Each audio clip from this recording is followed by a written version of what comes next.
सतनाम साहिब बंदगी साहिब कबीर मुक्ति ज्ञान सत्संग इस चैनल में आप सबका तहे दिल से स्वागत है भाइयों। जैतिक पात्र पदुम जो आही उठे शब्द प्रगटे गुण ताही तहवाते पुनि शब्द उठाई शून्य माही सो चाप समाई। नीचे मूलाधार चक्र से लेकर ऊपर ब्रह्मरंध्र तक जितने भी कमल दल एवं चक्र जो भी आते हैं उनसे शब्द उठता है और उनका गुण प्रकट करता है। वहाँ से फिर शब्द उठकर शून्य में शून्य में जाकर समाता है। अंत एक इम हाथ प्रधाना प्रमाना सवा हाथ जोरी अनुमाना।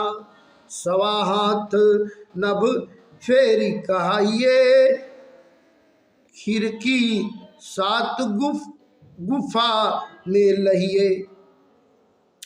जो भी मुख द्वारा खाया पिया जाता है वह जाकर इकट्ठा होता है।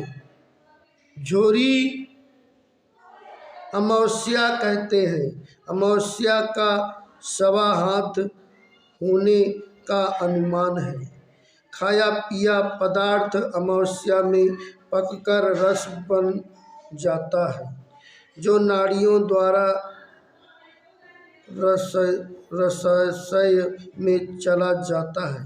अमावस्या में बचा रहने शेष मोटा पदार्थ अतड़ी अंत में चला जाता है। अंत का 21 हाथ होने का प्रमाण है। संत योगियों ने मनुष्य के शरीर को 2 भागों में बांटकर उसे अलग अलग नाम दिए हैं।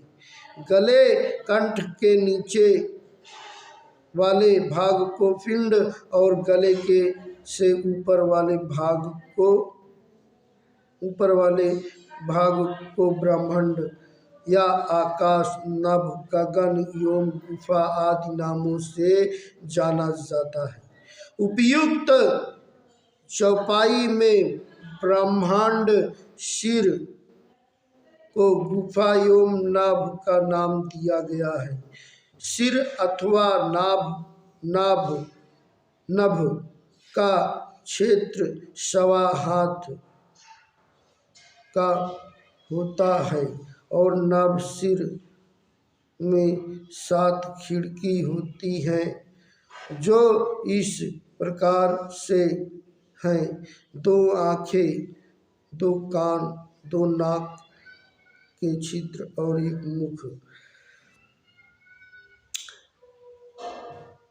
पित अंगुल 3 जानो 5 अंगुल दिल कही।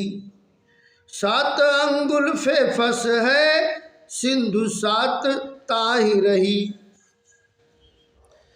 पवन धारा निवार तन सो साधु योगी गम लहे।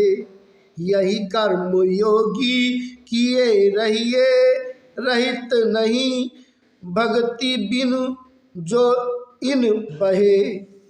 शरीर में दाईं ओर पसली के नीचे एक भीतरी अंग यकृत लीवर होता है जो पित्त बनाता है तथा रक्त शुद्ध करता है। पित्त की थैली को पित्ताशय कहा जाता है जिसे 3 अंगुल का समझो।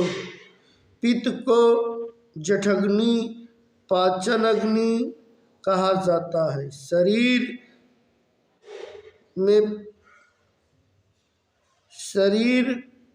में पित्त ही अग्नि है। शरीर में पित्त नाम स्थान तथा जिक्र के भेद से 5 प्रकार का 5 प्रकार का पाचक, राचक, भर्चक, अवलोचक और साधक कहा गया है।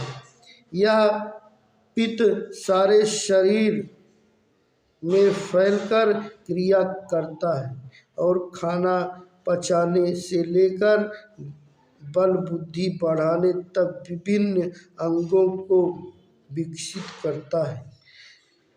दिल हृदय को 5 अंगुल का कहो, जो छाती की बाईं ओर पसली के नीचे होता है। इसका काम है रक्त को शरीर एवं फेफड़ों में फेंकना। शरीर में हृदय की धड़कन को हृदय की क्रिया दिन रात लगातार होती रहती है, जिससे धक धक की आवाज़ होती है। हृदय की धड़कन को स्पष्ट सुना जा सकता है। रक्त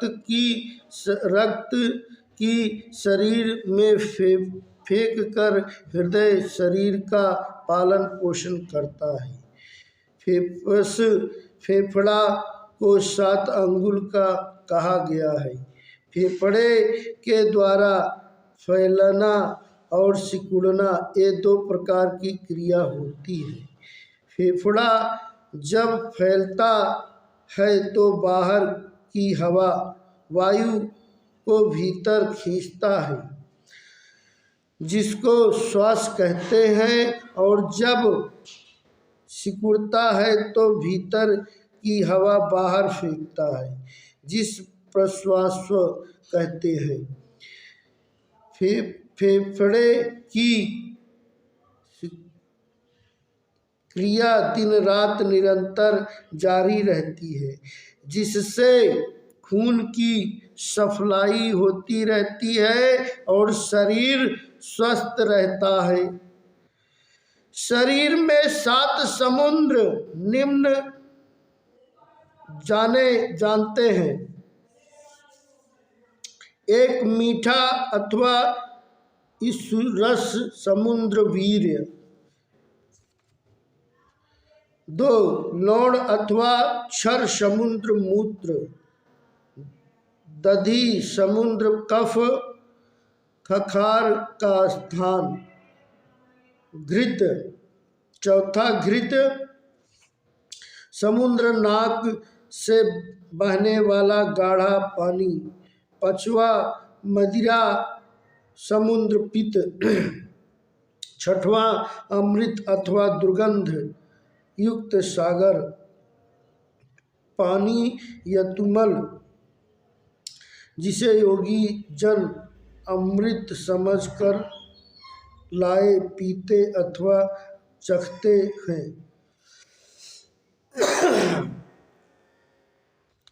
7वां दूध अथवा क्षीर समुद्र स्त्री के स्तनों में दूध है। शरीर में पवन वायु की प्रधानता होती है। बिना वायु के शरीर क्रियाएं होना संभव नहीं है। नाम स्थान एवं क्रिया के भेद से वायु 10 प्रकार की मानी जाती है। 5 प्राण और 5 उप प्राण। वायु सारे शरीर में घूमती है और सभी अंगों की क्रियाओं में सहायक है। इसी से हृदय की गति अथवा धड़कन होती है तथा सांस का आवागमन होता है। वायु में क्रिया करने की शक्ति पिंड अथवा ब्रह्मांड अभिमानी चैतन्य से प्राप्त होती है। अनेक संत योगी योग साधना द्वारा पवन वायु का संयम करते हैं। प्राणायाम द्वारा पूरक, रेचक एवं कुंभक करते हैं, जिससे वे तन मन का संयम करके आत्म साक्षात्कार करने का प्रयास करते हैं। पवन का संयम करके वह शरीर को स्वस्थ बनाने के साथ अपने आयु तक बढ़ाते हैं। परंतु इस कर्म योग के करने से वे आवागमन जन्म मरण से रहित मुक्त नहीं होते। सतगुरु की सेवा एवं सत्य पुरुष की भक्ति किए बिना वे 184 में ही पड़े रहते हैं। सतनाम साहिब बंदगी बंदी छोड़ सतगुरु कबीर साहिब महाराज की जय हो।